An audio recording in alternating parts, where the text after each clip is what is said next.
The same way the employee may get to a point where if nothing is done about this and it is affecting me so much, I may need to quit this job. Sometimes even us, we get to that point. That these days, I have noted it's becoming very common that for sales and marketing line of work are facing a lot of pressure from their superiors who are really have their eyes on their targets, really pushing them to close sales in whatever way possible. How does this look like? The boss asks you, were you able to close that deal? That would be a no. And they would say, but you look so nice. Use your, if you're a man, they'll say, use your looks to close that deal. If you're a lady, they say, use your feminine powers to close that deal. And that is the case for most of our Kenyan companies. We prioritize profits over the well-being of our staff. There's a lot that the court can do, but look at it like this. It takes a lot of emotional pain for someone to even carry through the case. Most people who report do not see the case to completion. If you read and you know, it may take a shorter time to act on something if it actually happens. So the first thing is to empower staff to actually get to know what is expected and how the process would look like. Every quarter we are reminded where to go when it happens. We are reminded it is this email. We are reminded that there is a way out, that we have an insurance where you can go and see a psychologist if you need. If an employee is harassed outside the office, the organizations will mostly wash their hands and say you are not within the work vicinity when it happened, and so we cannot do much about it. There's no support system. It's on them as an individual. It's on them as an individual.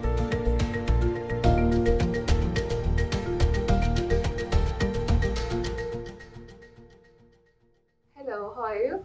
Hi, I'm fine, thank you. My name is Diana.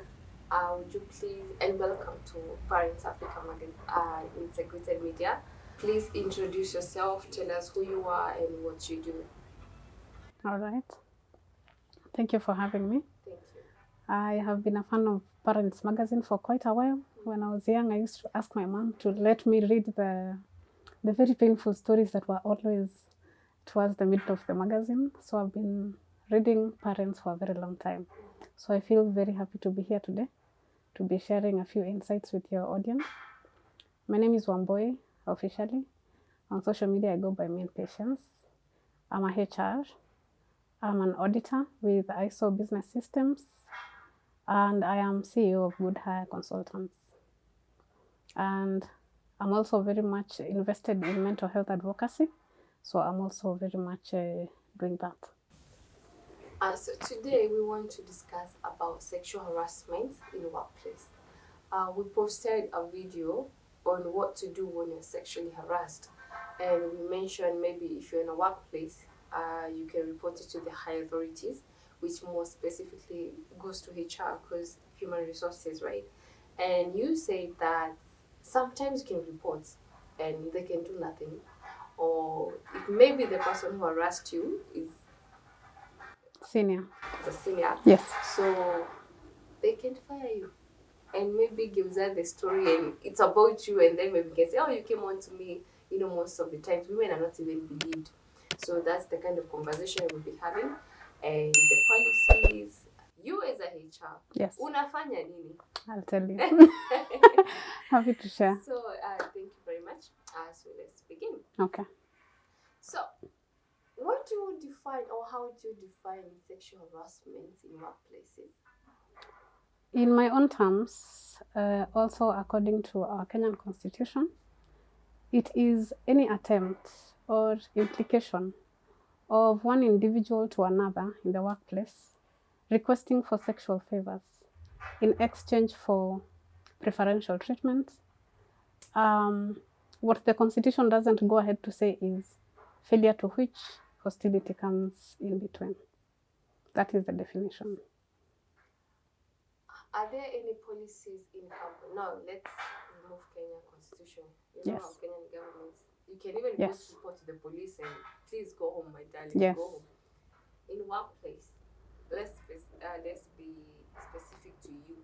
Let's say in the company that you are in, do you have policies that protects the people who are being sexually harassed, and what are those policies, and how do you make sure they are adhered to? Okay. So I have worked in organizations, quite a number. Some had the policies, some did not have the policies. I'd like to tackle that question all the way from sexual harassment is a big subject, and it happens a lot. At the workplace, also, it varies from one industry to another. Just recently, I was discussing about an experience a nightclub waiter had, which leaned towards sexual harassment. So some industries like those ones, it's quite rampant. It happens so much, it is normalized. And so there's no even policies that will be put to place, because according especially to the business owners, I need you to accept this behavior because it brings me business. So some industries will do away altogether with the policies. But I will say that if you are an employer and you have good employees, not all employees are good, but you have good employees who are bringing you the money, it's only fair to have them with peace of mind as they do their work, because they're the ones bringing in this profit.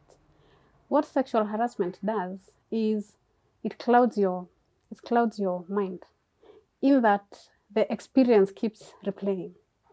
In that if the perpetrator is somewhere around the office, every other time you can't focus on your work. Your brain keeps going back to the experience, especially if it hasn't been spoken out, it hasn't been reported. And it's a pity because according to our Kenyan Constitution, employment laws, Section 6, it stipulates very clearly what is expected from the employer to protect their employees. And I want to say that guides, but the Constitution says any company that has more than 20 employees should have a policy. So what happens to the company that has 18 or 19 employees? Who takes care of those ones? The law does not cover them, but that doesn't mean that they deserve any treatment in that area. And so I'll say we are guided by the Constitution, but majorly we are guided by the humanity, that we are human beings. You can put yourself in someone else's shoes and see that they are suffering and see that the experience is throwing them off, and just do something about it. But going back to the Constitution, it states that every employer with more than 20 employees should have a policy in place. And I'd say that this is solely the responsibility of the employer. They need to create a favorable work environment, if at all they are to get everything this employee has to give to the organization. One of them is protecting them from sexual harassment. This means that they have that policy in place. And what does it need to contain? It needs to have a statement of the organization speaking against that act. You don't just say we are against that, it is in written form. That, for example, Parent Magazine, we are against sexual harassment in any shape. That is the first thing. It also needs to state, what does sexual harassment look like? What does it look like? Because most people will not speak about it because they don't even know they were harassed, because I do not know how it looks like. I don't know how to tell this is healthy behavior and this is now bordering on sexual harassment. And if I don't know the difference, that means it will now even go beyond and get to sexual assault, and still it will hit me too late as to when I need to act on it. And so the definition is very important. And all this we're going to discuss is something the company needs to do together with the employees. You can't just sit as an employer and say, this is how I will define sexual harassment. Probably you as the owner are not the one who is going to experience it. So you need to sit with the employees who actually face the customers. For instance, now in the nightclub stories, the owner of the business rarely comes in contact with these drunken men or women who harass the waiters. So it is the employees who will come to the table and tell you, this is exactly how it goes. This is how they start and this is how it goes. Then you're able to come down and create a policy that goes in line with exactly what they're experiencing. That is the only way when it happens to them, they're able to point it out and say, that was sexual harassment. So the definition is very important so that the employer and the employee are very clear on what it is that we are calling sexual harassment. After that is done, you then proceed to explain when it happens, you need to speak up. That is advocating for speaking up on the experiences in the workplace. Most places will not even allow you speak about that experience. So it needs to be in the policy that we advocate for speaking out of the experiences in case anybody comes in contact with such experiences. The policy also needs to have the steps of how to handle it. Where exactly do I report? Don't just come in front of a department and tell your people, in case you face sexual harassment, you can reach out to me. How? Where? Is there an email? Is there a phone number? What if you're not in the office? What if you've traveled for a week? How do we go about it? Because uncertainty in reporting lines means a lot of people will not know where to start. And it takes a while to get off the experience and figure out how to go about it. Sometimes you even know and it doesn't, the experience troubles you so much, you don't remember exactly what to do. So it gets even worse when the reporting lines are not clear. So it needs to provide person of contact, methods of contact, exactly what needs to be in that communication. It should maybe say we need a place, a time, a name, and maybe a brief description of what happened for us to pick it up. The law also demands that the policy should put it out that the reporting will be confidential. That is keeping that communication very clear to the other person, because I don't know why it's usually a shameful experience. Maybe because sometimes we like to blame ourselves first. Maybe I put myself in the line of danger. Maybe I wore something that was too short. Maybe. But that should not be the angle where we are looking at it. It should be, it happened, it's not right. What do we do about it? How do you make sure the complaint or the complaint is actually listened to, and this court believe women, right? And then there's this man now who is the one at the end of this. How do you determine that? So men are suffering. Men are suffering a lot. And the reason why they are suffering is because our society makes men think that when a woman presents themselves to you, why would you say no? And so sometimes the man will look and say, I can't report to a lady HR. But there's another senior person who is a gentleman who I can go to and report to. And mostly this does not go well, at least not for the victim, because they get that weird judgment, I'll call it weird judgment of the situation. I've had most men will laugh at it and ask, why won't you just do it? Something has just brought itself to you. They will even tell you, and they look so good, why are you dilly-dallying? Yeah. Why won't you just do it? That's something. Opportunity has brought itself. Yes, forgetting that men have values too. A man has chosen to just come work, doesn't mean they're down for anything. And the other challenge is in the offices, sometimes the HRs are a bit powerless. Something that disturbs my soul so much, because most organizations do have the policies in place. Most organizations have the person of contact in place, but nothing is done. Why? Because it takes money and time to attend to those complaints, and the organization don't want to invest in that manner for their staff. So they want you to ignore it. They want you to just get over it, but it's not as simple as that. I would wish that organizations allowed HRs to actually do something about it, because having me in a seat where I am overseeing policies, but then again I have no power to execute the policies, puts me in a place where I'm watching staff suffer. I'm watching staff unable to do their best because their issues have not been addressed. And so right now I'll say there's a big issue surrounding men who face this kind of harassment because of the way our society looks at that situation. The same way the employee may get to a point where if nothing is done about this and it is affecting me so much, I may need to quit this job. Sometimes even us, we get to that point. Because I remember I was in a place where a colleague of mine had been through some, I'll say, exposure and harassment. Exposure how? That these days I have noted it's becoming very common that for sales and marketing line of work are facing a lot of pressure from their superiors who are really have their eyes on their targets, really pushing them to close sales in whatever way possible. How does this look like? The boss asks you, were you able to close that deal? That would be a no.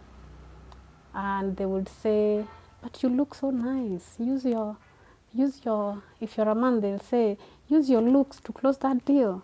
If you're a lady, they say, use your feminine powers to close that deal.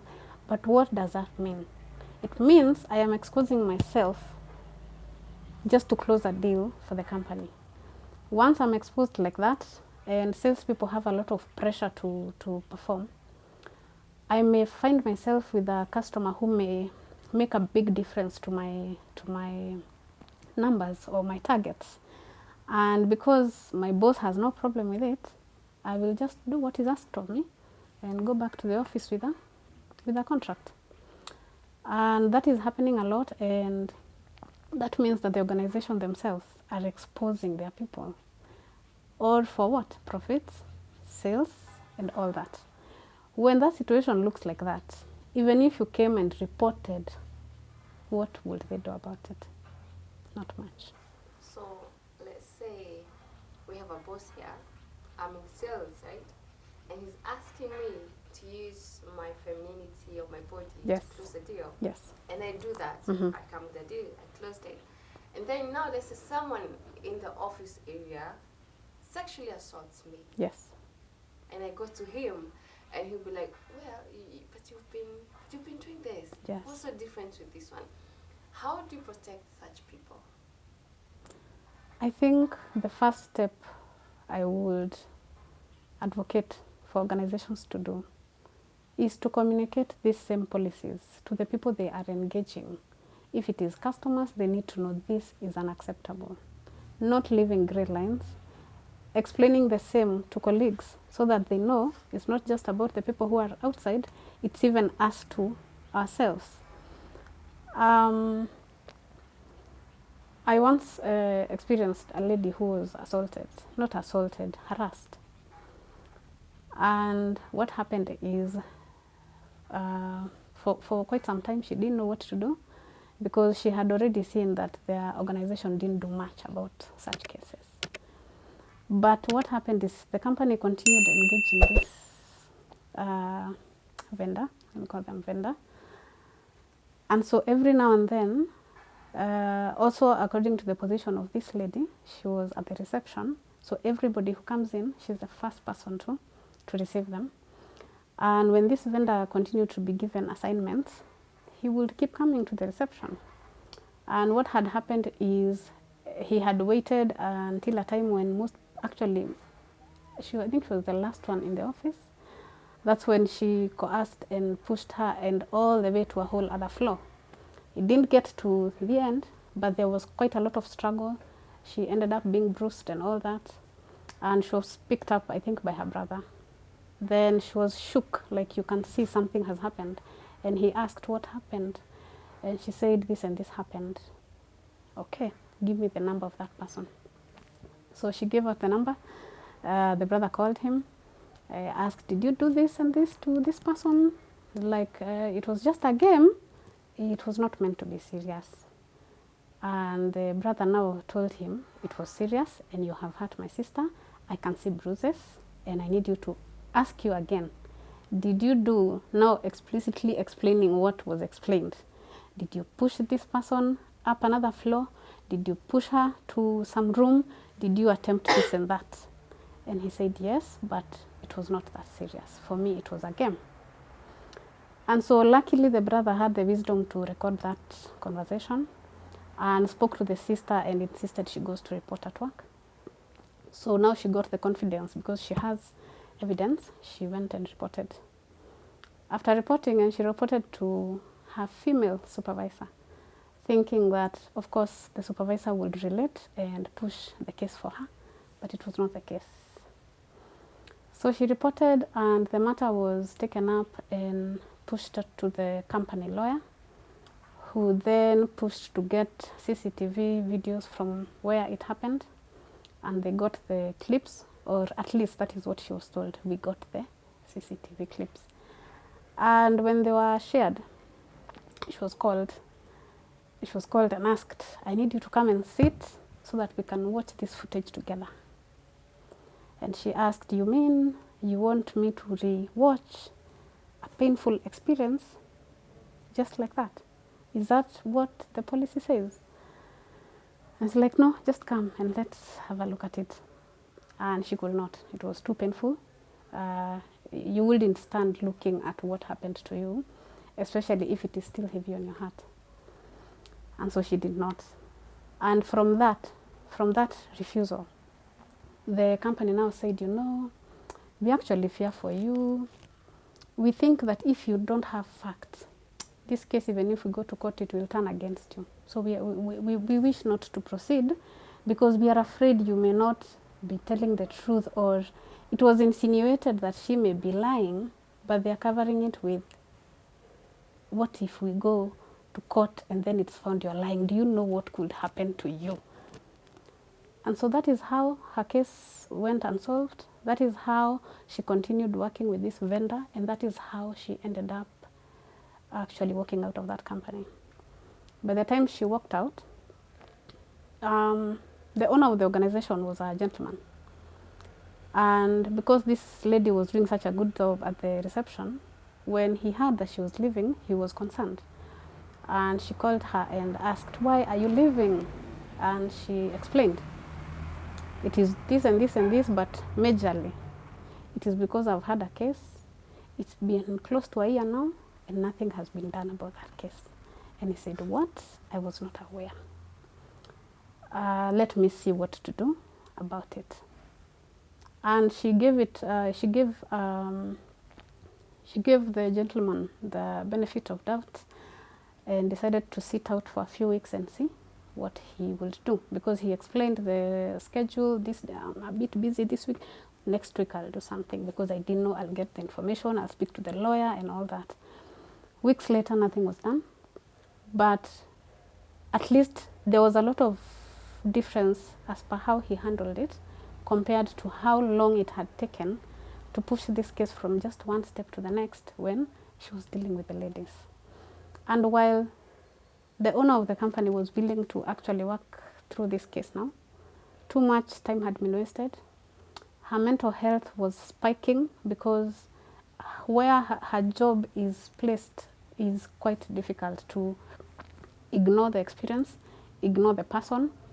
And the company also once in a while used to ask the perpetrator to reach out to the victim and try to solve this case without too much noise. Like, do it quietly, just go and talk to her nicely and sort this out. What they don't know is when he attempted to call her, she actually broke down, because she saw the call and what came to her mind was the experience that she had. And that is how she had to leave work that she was finding fulfilling, work that she was willing to stay in for quite a while, but where she had to choose herself over everything. And that is the case for most of our Kenyan companies. We prioritize profits over the well-being of our staff. And at the end of it all, we lose our good employees just because we are shy or afraid or don't want to invest the time and money it may take to solve that case. Would you give us like some of the examples that you've experienced from other people? So sexual harassment can come in a lot of ways. The top one being verbal.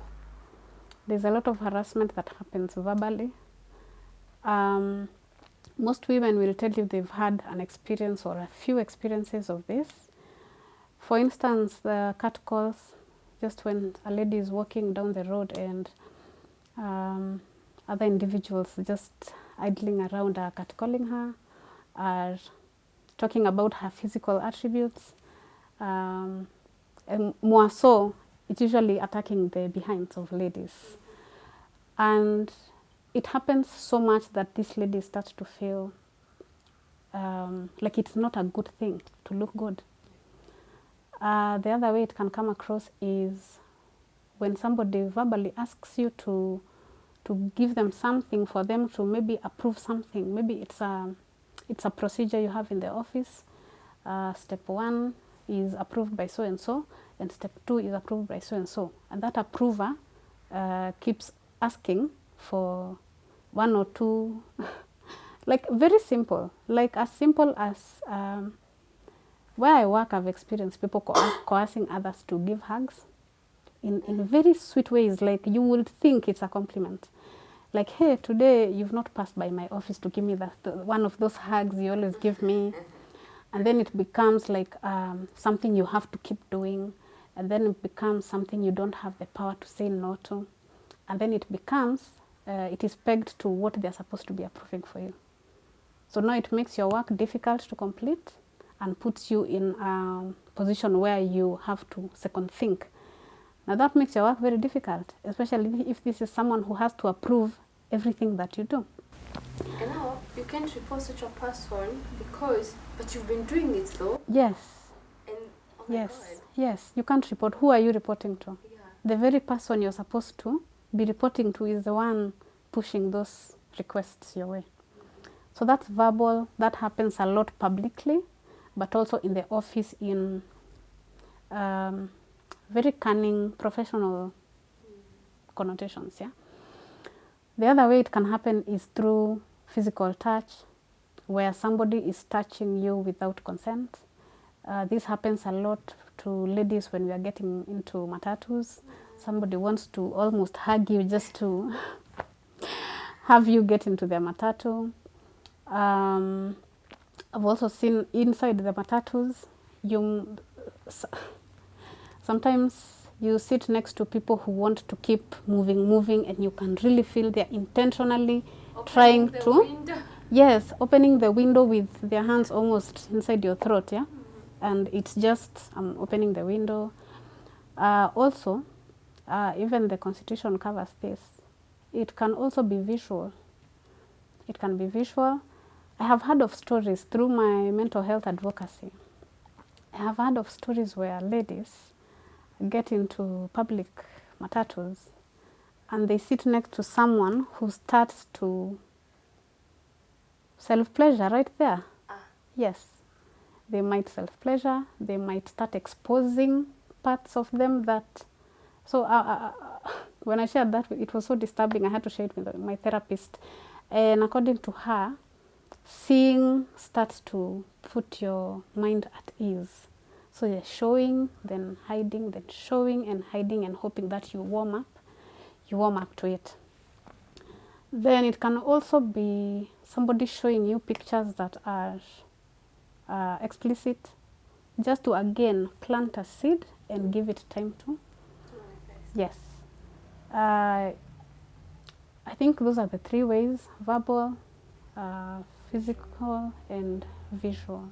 Yes. So, does the company policy or even our constitution protect the victims from that, or do they just say, but he just did that, he did not actually like assault you, like rape or something? They didn't do that. Those were just words. They just showed you pictures, you've seen them online. What's such a big deal about it? How would the victims take that? I come to you, this guy just showed me a naked girl. What am I supposed to do with that? They just showed me their naked parts. And then you're like, but did they sleep with you? How am I supposed to feel? Yeah, mostly companies will say if it didn't go all the way to assault, it's not a big deal. It is something you can easily get over. And it becomes a matter of he said, she said. And especially if you have no proof, that case becomes very easy to dismiss. And most companies will hope there's no evidence, because now how do we know that it actually happened? For this lady, you remember I told you that story? Mm-hmm. For her, she kept saying, I have evidence. My brother has a recording of the guy admitting that he did that. But you will find them trying to escape, trying to invalidate the experience, trying to make it look like, why are you making it such a big deal? And so I'll say it's difficult because the Constitution has very clear guidelines, but most companies will not follow through with it. And I was actually just calling someone when I was coming here to ask, I have read Section 6. Can you explain to me what happens when employers don't follow that? And the weird thing they said is, it's very tricky for employees. Why? Because you may even feel you have been violated and you go to court, because the Constitution allows for reporting in two ways. You can report to the management in your company, and you can also report to labor court. There's a lot that the court can do. But look at it like this. It takes a lot of emotional pain for someone to even carry through the case. Most people who report do not see the case to completion. Most people will have to repeat their experiences over and over. And depending on the kind of trauma it put them through, at some point they will just say, I am no longer interested. I will leave it. Again, after the case, given that now your name won't be a favorite name in boardrooms that will give you opportunities, sometimes it's a chance most people are not willing to take. I'm yet to see a huge wave of people who actually get justice, but it hasn't gotten to impressive numbers. I know it can work, the court can work, but the implication of that is what most people will shy away from. Yes. Are there any steps that the management or the senior management in the offices can do to investigate matters that actually happen in their company? I think the biggest problem is they do not take it seriously enough. For them, what is important is focusing on your job, focusing on what you're bringing in. Why are you bringing me a case and last week targets were not satisfactory? And so it becomes a matter of what you're doing for us versus what it will take. Can we just not deal with it? That is the shortcut most will take, sadly. What advice would you tell the victims in your company who have experienced sexual harassment? That's a tough one. That's a tough one because I feel the organization should play a big part in protecting and making sure the cases are seen through and through as per the policy. But it's a big ask for the victims to come out of this, to come out with these stories. I would really want them to come out with the stories because it means somebody else will feel the strength to also speak about what they've been through once they've heard that they're not the only ones who have been through such experiences. But I also understand how difficult it can be to speak about it. And so I'd say they just advocate for the same. Wherever they go, they just push out the advocacy. Mostly you'll find after someone goes through such an experience, they start noticing it more maybe in the society or where they live, and now they start getting a voice. What we need out here is voices speaking against these acts, so that at some point they will stop happening, or at least we will start seeing the numbers dropping. Because right now, when I recently did that story about nightclubs, so many waiters came to me to express the stories they've been through. And it dawned on me it happens too much, way more than we may be willing to accept. And so my advice would be, can employees maybe look into the policies of the organization? Own it up, because until you know what you're supposed to do when something happens, maybe you won't do that thing. And it's mostly up for the organization to give you all the policies they have so you can read. But also, if they're the kind of people who don't want to invest in investigations and actually helping people through such experiences, it becomes very difficult. But if you read and you know, it may take a shorter time to act on something if it actually happens. So the first thing is to empower staff to actually get to know what is expected and how the process would look like. Because also I need to know how long will this take. Because depending on how pressed I'm feeling from that experience, I need to know, will this take an year? Because if it's an year, it's too long. I need to know, is it a few weeks, so that I know exactly where the process starts and where it ends. And now for the employees where maybe they are less than 20, like we said, I think we need to find support systems. Most of it being that we should be in a place where we understand what harassment is. Most women will tell you they didn't know they were being harassed through this way or the other for the longest time. Because as far as they look in the society, it is a norm. It is accepted. When did you never go to a club and see an old man touching a waiter and making fun out of it? So it is a norm. So I accept it. So I'll work in that nightclub for years, welcoming that behavior, only for me to be stuck in therapy after I'm out of that career because of the experiences I went through. So staff need to understand that these things are experiences that can damage our mental health or mental wellness. The sooner we speak about it, the better. Mostly, even if you are shying from reporting, speak to someone about it. At least let it start coming out. I really hope most people will have someone who can do something about it. But even if they can't, let us advocate for people speaking about those things, so that, again, we keep understanding what it means. We keep telling our girls and boys from a young age, this is how it looks like. When somebody does this, that is not right. You need to speak about it.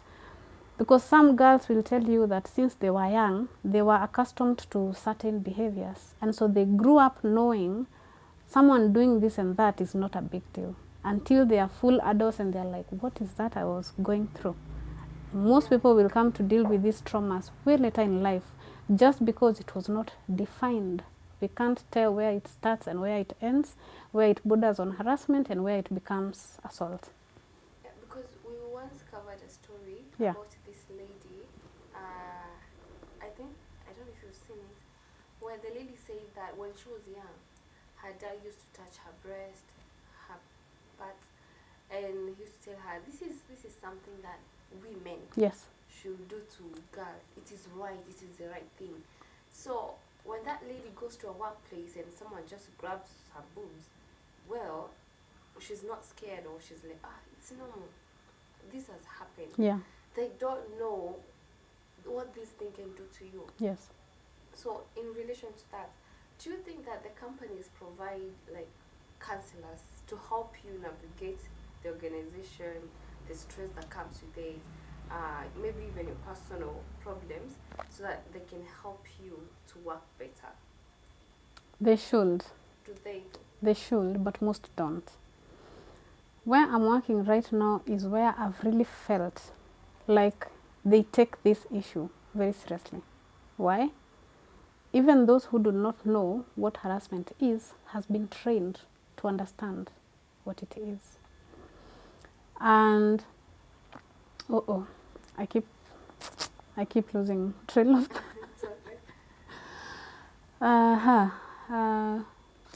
sema tena kidogo. I do institutions or the organizations have counselors. Yeah. Okay. I think most companies should, but most don't. And those companies that don't do much about the cases, I think are the ones that should advocate for counselors the most, so that at least we are helping the victims deal with their experiences in spite of us not planning to do much about it. Which means this individual is able to go to someone and really speak about what they went through. If they do not even know how to go about it next, maybe from the counseling sessions, they might get an idea of what to do next or what to do about that situation. I like that where I work right now, we have all that provided. We have the training happening, we have the policies in place. Every few months, we get reminded what it actually means to be sexually harassed. Every quarter, we are reminded where to go when it happens.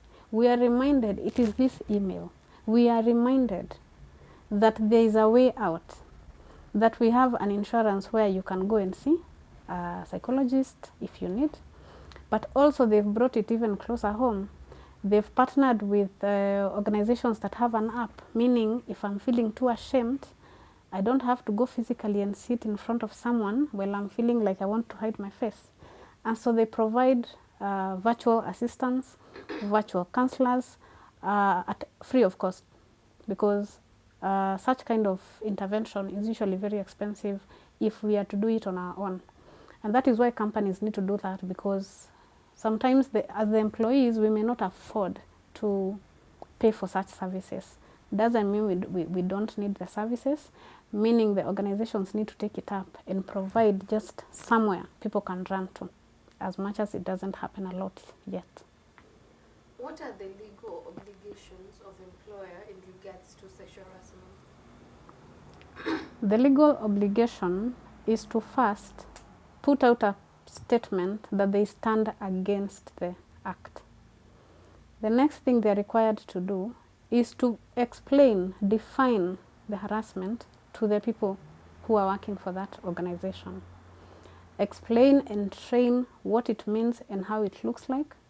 The law also expects that they put in place a procedure of where a victim can start when in case they come across such an experience.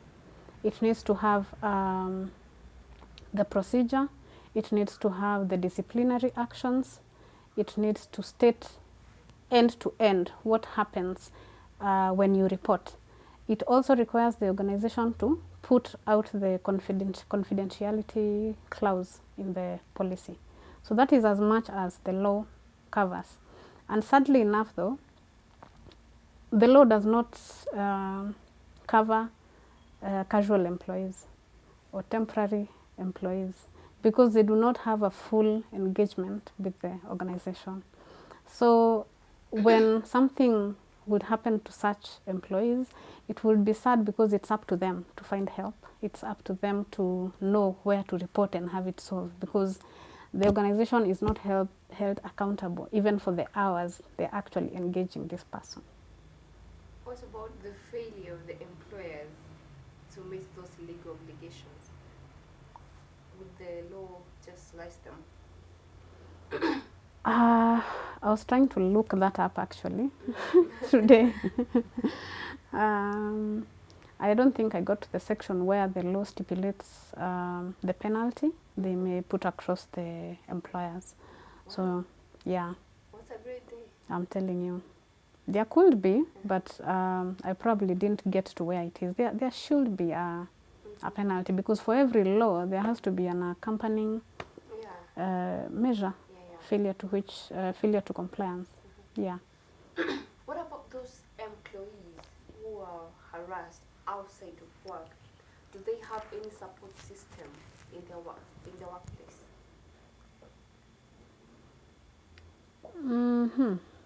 That's tricky. That's tricky because if an employee is harassed outside the office, the organizations will mostly wash their hands and say you are not within the work vicinity when it happened, and so we cannot do much about it. There's no support system? It's on them as an individual. It's on them as an individual, yes. In conclusion, what would you tell the employers as a HR who is now Yeah. between the employees and the employer. Yeah.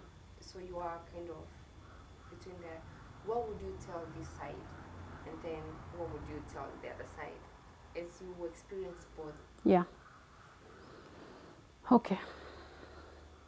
I think the first thing I'd say to the employers is do better. Do better, because this could be you in different circumstances. Companies have gotten used to prioritizing profits over the mental wellness of the people bringing in the profit. I think in that very area, we need to focus more on how healthy are the people we are employing. How well are they to show up every day and give us their best? Because I may prioritize the profit you're bringing in, but if you're not mentally well to actually come and give your best, who are we kidding in that now? So I'll say to them, the employees who are bringing in that money that you value so much, their wellness should be number one. You should be making sure that they are well enough to show up every day. They are well enough not to have memories clouding their thoughts. They are well enough not crossing corridors with people who have actually hurt them. And the other thing is, take this issue seriously, because the impact it has is beyond when the employee is working for them. It goes far beyond. It impacts them even to their personal lives now outside work. Because if I come to work for 8 hours a day, and the entire day I've been distressed because I've kept seeing someone who actually hurt me, that means even when I'm out of work, I'll now be going to decompress all that experience, and I will not have time to actually bond with the family. So that is my 2 cents to the employers. Also, I'd ask them to, the law is there. Can they just comply? Can they have policies in place? Can they follow these policies? Can they implement them? Because having a policy and implementing it are 2 different things. And most companies will tell you, we have the policy, but who is doing anything with that policy? People are suffering with structures in place that could help them, but nobody is actually implementing that paperwork. For the employees, I would say empower yourself, know what it means, know what you can do about it, and find the voice to speak about it. Sometimes if 3 people go through an experience in one company, the first person could have helped a lot had they had the strength to speak about what they went through. But you will find most will just keep quiet, and that means that every other person working in that organization is at risk just because nobody knows what is happening. And so empowerment to just know what it is and what it would take if it were to happen to them. Secondly, to choose themselves, because it gets to a point where I'm here to fend for my family. And while I may hold my experience inside just so I can keep getting bread on the table, the mental health does not differentiate that pain from what you are rationalizing. And so we need to accept that some of these experiences impact our mental health in ways we may not see when it is happening. And so I would ask employees to choose themselves. It has happened. You really want that paperwork, and you looked at how the company works, and there's probably no hope of being heard. Choose yourself. Speak to someone, get some help, do what it takes to put yourself back on track, because maybe nobody in that organization will do it for you. Any parting shot you'd like to give us? I think my only parting shot is, it takes 2 parties to put together a workplace that is safe and respectful for someone to be able to give their best to any organization that they work in. And so it will take the employer and the employee doing their part to ensure that what is given to us by our constitution is actually implemented and it works for both parties. Thank you very much. Yeah. Thank you for having us. And we'll continue talking. Yeah. And Actually, when we get the victims, maybe we can have a round table. Yes. All of us and speak about these things and empower people, let them know that they should speak up and they should not be afraid. Yeah. So on my mental health advocacy journey, I have dedicated myself to help people who may not have the funds or the means to get over their experiences. So for anyone out there who feels like they've been through an experience and they've not known where to go, they've not been able to address it, so it keeps being a big thing in their chest, they can always reach out, and I'd connect them to mental health experts. I am also pursuing psychology, so somewhere down the line I may be able to actually help them directly. But for now, I'm just raising funds to maybe pay for counseling sessions, psychology sessions. Some will even need a facility because that experience may again expose them to many other experiences that may put them in a hole that they may not be able to come out of. So just putting a word out there that if someone has nowhere to go, they can reach out to me, and then I can connect them to professionals confidentially. I won't even know about it. Please tell them where to find you or Okay. where to reach you, and share maybe your social media handles or contacts. Okay. So if anybody wants to get some help or support those who are getting help, you can find me on social media. Social media, I go by Mean Patience. That is on TikTok, Instagram, YouTube, everywhere. That is my brand name. And then I will be able to pick it up and match you with someone who can actually help.